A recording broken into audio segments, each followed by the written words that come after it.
Assalamualaikum warahmatullahi wabarakatuh. Yang terhormat Ibu dosen kita, Ibu Dr. Nini Aryani MPD, selaku dosen pengampu kita dalam mata kuliah PLP, Pengenalan Lingkungan Persekolahan.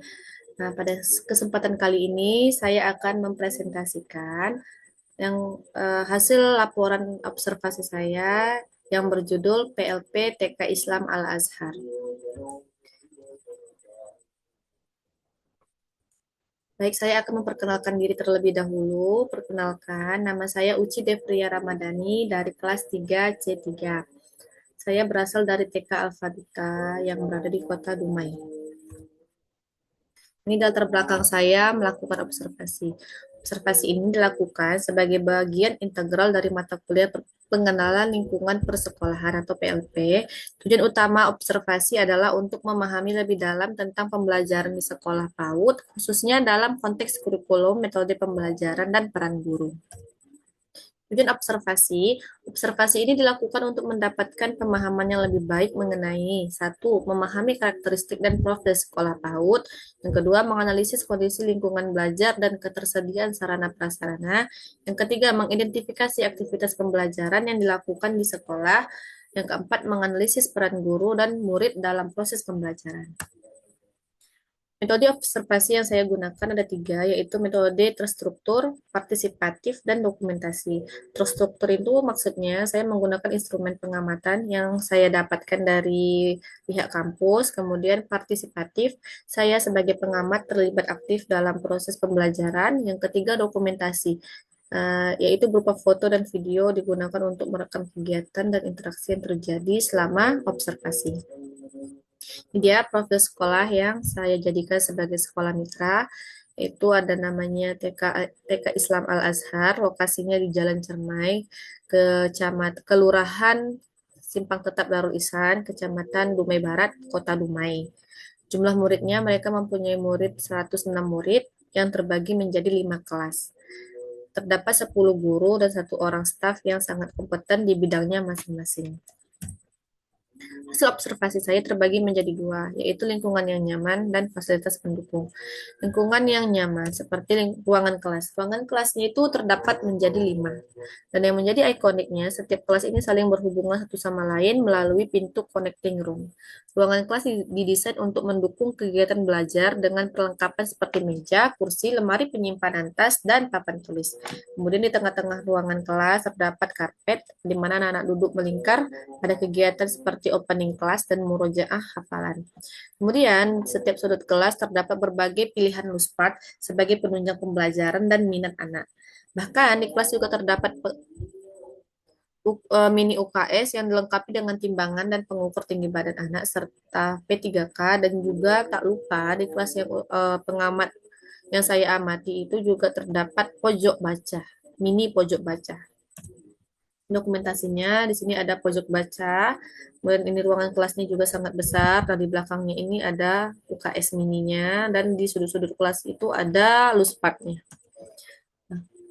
Sarana prasarana yang kedua yaitu taman bermain. Taman bermain ini dilengkapi dengan berbagai macam permainan yang aman dan menarik untuk anak-anak seperti ayunan, jungkat-jungkit, dan seluncuran. Taman bermain ini juga berfungsi sebagai aula tempat anak-anak berbaris, untuk upacara bendera juga, dan juga untuk kegiatan atau event sekolah lainnya. Suasana taman bermain ini sangat teduh karena ditutupi dengan kanopi, sehingga anak-anak nggak takut kepanasan atau kehujanan. Ini dokumentasinya sangat besar dan juga teduh, tidak terkena panas. Ini syarat pelaksana yang ketiga, yaitu terdapat ruangan Capsek. Satu ruangan yang terdiri dari ruangan Capsek, ruangan TU, dan ruangan guru. Nah, satu ruangan ini dijadikan satu fungsi. Di situ adalah tempat ruangan TU, ruangan guru, dan juga ruangan Capseknya. Dokumentasinya. Nah, ada sarana prasarana kamar mandinya juga layak dan sangat terjangkau untuk anak-anak, dan dilengkapi dengan peralatan mandi yang baik. Nah, saya juga mengamati interaksi guru dan anak. Dapat saya simpulkan di sana guru-gurunya itu memiliki sifat-sifat yang baik seperti ramah dan peduli, sabar dan telaten, serta kreatif dan inovatif. Nah, selama saya juga mengamati di sana, saya juga mengikuti proses pembelajarannya. Di sana terdapat juga kegiatan pembelajarannya itu terbagi menjadi tiga, yaitu pembukaan. Nah, dimulai dengan baca doa, bernyanyi bersama atau bercerita untuk menarik perhatian anak-anak. Kemudian ini dokumentasinya. Kemudian yang kegiatan intinya itu anak-anak diajak untuk belajar melalui berbagai aktivitas yang menyenangkan dan interaktif. Aktivitas pembelajarannya juga disesuaikan dengan usia anak dan minat anak. Nah, di sudut kelas itu terdapat beberapa luspat sehingga anak-anak bisa memilih, bebas untuk memilih apa yang mereka inginkan. Ini contohnya, ada yang bermain luspat dengan sarang telur, ada yang bermain luspat dengan biji-bijian dan balok-balok. Nah, kegiatan pembelajaran yang terakhir yaitu penutup. Merangkum materi yang telah dipelajari dan memberikan kesempatan kepada anak-anak untuk bertanya. Nah, kegiatan penutup ini juga diakhiri dengan berdoa dan bernyanyi bersama. Nah, kesimpulan yang saya dapatkan selama saya melakukan observasi di sekolah tersebut yaitu memberikan gambaran tentang praktik pembelajaran yang dilakukan di Sekolah PAUD TK Islam Al-Azhar yang kondusif dan menyenangkan bagi anak-anak. Guru yang berperan aktif sebagai fasilitator dan motivator, sedangkan murid aktif berpartisipasi dalam proses pembelajaran. Nah, itu dia hasil presentasi saya terkait laporan observasi mata kuliah pengenalan lingkungan persekolahan.